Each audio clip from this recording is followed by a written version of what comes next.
जी, क्या नाम है आपका? मेरा नाम है कौसर जहाँ। आज कहाँ पर आए हो? मैं एसएसपी साहब के यहाँ आई हूँ अपना प्रार्थना पत्र लेकर। और आरिफ खान है 9 नंबर में रहने वाले हैं, वो हमारे रिलेटिव हैं और उनसे मतलब कि लेन देन चल रहा है 2-3 साल से। और 17,42,890 रुपये हमें उनसे लेना है, जिसमें कि उन्होंने कुछ पैसा दे चुके हैं और अब वो दे नहीं रहे हैं। और हमारी दुकान पे उन्होंने मतलब कि फर्जी लोन करा लिया है अपना रजिस्ट्रेशन। हमने उन्होंने मतलब कि मांगे थे अपना मकान बनवाने के लिए भी मांगे थे और कुछ बिजनेस के लिए भी परेशान थे, तो दे देते थे कि रिश्तेदार हैं, चलो ठीक है दे दीजिए। इन्होंने मतलब टुकड़ों टुकड़ों में दे। हाँ, अब क्या हो रहा? अब वो पैसे दे नहीं रहे हैं। जब हमें पता चला कि रजिस्ट्रेशन इन्होंने हमारी दुकान पे करा लिया है, तो अब ये हमारे हस्बैंड ने बोला है तो ये दे नहीं रहे हैं, ये लड़ रहे हैं हम लोगों से काफी, मतलब कि लड़ रहे हैं, धमका रहे हैं, जान से मारने की धमकी दे रहे हैं।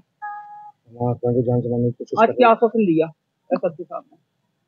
उन्होंने मुझे भरोसा दिया है कि ऐसा कुछ भी नहीं होगा। मैं ये बताना चाह रहा था कि हम लोग जो एप्लीकेशन लेके एसएसपी साहब के पास आए थे, आरिफ खान जो हमारे मौसी के दामाद हैं, उनसे हमारे पारिवारिक संबंध बहुत अच्छे रहे, जिसके कारण हमने उन्हें काफी पैसा लेन देन की परेशानी की मतलब देखते हुए हमने उनको किया। कभी 2 लाख, कभी 50,000, कभी 1 लाख, इस तरीके से दिया। और कुछ ऑनलाइन रिकॉर्ड है? ऑनलाइन रिकॉर्ड है। मैंने 10,42,890 रुपए ऑनलाइन दिए हैं। बाकी मैंने जब उनका मकान बन रहा था 7 लाख मैंने उस टाइम पे जब दिए। मेरे पास इंटरव्यू सब चीजों की लिखत है मेरे पास। और जब मैंने उनसे मांगने की कोशिश की थी, जब उन्होंने मुझे बदतमीजी की है और मेरे साथ जब भी मेरे दुकान पे आना हुआ, तो मुझे पता चला कि इन्होंने मेरी दुकान पे फर्जी तरीके से फर्जीवाड़ा करके लोन करा लिया, जिसमें मैंने उनसे शिकायत की या पूछना चाहा तो ये मेरी बेकरी की दुकान है मेरी नगरा में, प्रेमनगर थाने के पीछे। उनने कब्जा नहीं करी, उन्होंने मेरी फर्जी तरीके से लोन करा लिया है। ना मेरे कोई दस्तावेज उसमें लगे हुए हैं, ना मेरा तो कोई बात है। इसने फर्जी फोटो खिंचा के बैंक केस की सेटिंग है, इसने काम करा लिया। अब मुझे ये बदनाम कर रहा है, मेरा पैसा देना नहीं चाह रहा और मैं परेशान हूँ। 4 दिन पहले भी इसने मेरे साथ घटना की है। इससे पहले मेरे को 4 फरवरी को उसने 3 लड़कों से मुझे पिटवाया था, मुझे मेरी वाइफ को, जिसकी शिकायत मैंने प्रेमनगर थाने में एफआईआर की थी, जिस महीने पे मेरे मेडिकल सीओ मैडम स्नेह तिवारी जी ने कराए थे 4 मार्च में। तो मेरे मेडिकल हुए थे, उसकी मेरे पास पूरी कॉपियां हैं सारी। और ये मुझे अब क्या है, मुझे धमका रहा है, मैं तुम्हें इतना बदनाम करूंगा कि तुम पैसे तो छोड़ो, पैसा उल्टा दोगे मुझे। हर चीज से मुझे परेशान करने की कोशिश, झांसी में नहीं रह पाओगे। धमकी है, बहुत दबंग है, कई ग्रोह इसके साथ रहती है। क्या नाम बताया? Arif Khan, son of Waheed Khan. 7-8 आदमी जो रहते हैं। एक दिन मुझे नहर से मैं माल लेके जा रहा था अपनी गाड़ी पे माल बांधकर, तब ये मुझे बहुत जरूरत से ज्यादा से धमकाया कि अभी तुम कम पेटे थे, अब तुमने पैसे का शेयर करा तो मैं बहुत मारेंगे, तो तुम्हें समझो झांसी में रहना दुश्वार कर देंगे तुम्हें। जान से मारने की धमकी और इनकी नेता नगरी में पुलिस में इनकी खूब अच्छी खासी पकड़ है। ये महासचिव के पद पे है और ये कह रहा है कि अब मैं तुमसे 5-6 लाख अपने उल्टे लूंगा। ये मुझे धमका रहा है। मैं एसएसपी साहब करने आया था अपनी मैडम को लेकर, क्योंकि मेरी मैडम रात भर से सोई नहीं, परेशान है, रो रही थी कि इसलिए कि क्या हो जाएगा। हम कल से घर के बाहर भी नहीं गए हैं कि जब से ये परेशान कर रहा है। 4 दिन पहले से मुझे थाने के बाहर ऐसे ही पकड़ लिया, जबरई, मतलब जबरई पकड़ लिया थाने के बाहर। उन्हें ये कहा कि आप परेशान ना हो, ऐसा कुछ भी नहीं होगा और पैसे का जो लेन देन है वो आप अपने हिसाब से बैठ के फैमिली में निपटाइए।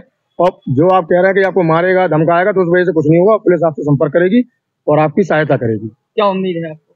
अब सर ने कहा है तो उम्मीद है कि सर न्याय करेंगे।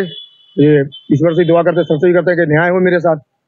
और मुझे जब मैं बाहर निकला तो मुझे सीओ मैडम तो उन्होंने भी कहा कि बेटा परेशान ना हो, आपको तक कुछ भी नहीं होगा, आप घबराओ नहीं करे, अपना काम धंधा करो जैसे करते कि मैं व्यापार से जुड़ा हूँ, मुझे नेता नगरी से कोई मतलब नहीं है। ये नेता नगरी में है, इस वजह से ये काफी चीजों से मुझे परेशान करता है। आए दिन मुझसे लड़ता है, कहीं भी मिल जाता है, चौराहे पे, कहीं दुकान पर, कहीं भी। और मेरे पिताजी का नाम खराब करता है कि वो फलानी, मतलब कि जैसे वो कचहरी में है, नौकरी पर है, तो कह रहा कि मैं उनकी नौकरी खा जाऊंगा, मैं उनको बदनाम करूंगा। कल इसने विज्ञापन भी दिया है तो उनका भी जिक्र उसने किया, जिसमें कि उनका कोई मसला नहीं है। एक बार इसका झगड़ा हुआ था, उन्होंने उसकी मदद नहीं की।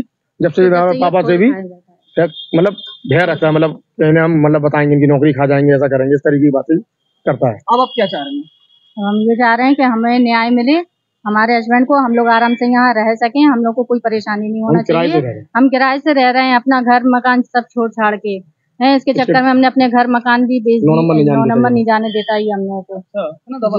इतना दबंग, चलो कोई मिस्त्री नहीं लगा सकते, पहाड़ ऐसी बंदी है मकान में कि एक मिस्त्री नहीं जा सकता काम करने। अगर हम दिख जाए तो पिटवाने की कोशिश करता है, तो हम अपना मकान पे जा ही नहीं रहे, काम कराने ही नहीं जा रहे हैं। हम किराए से रह रहे हैं, हम 6,000 महीने का रेंट देते हैं, जिस वजह से जो बहुत दिक्कतें हमें आ रही है काम धंधे के उससे। लॉकडाउन के बाद तो सभी की स्थितियां खराब है, सभी काम मध्य चल रहा है, मैं से कहाँ से पैसा दूंगा, जबरन मुझे पैसे मांग रहा है मेरे से।